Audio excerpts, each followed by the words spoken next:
दरबार पहुंच रहा है और माही मामा से बता रहा है कि राजा महोबा से उधर आए हैं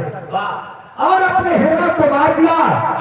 और परिहार का खड़ा भी छोड़ दिया।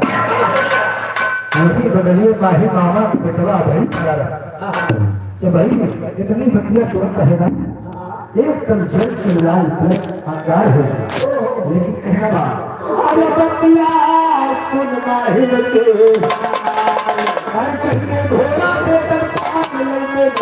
गाड़ी बोले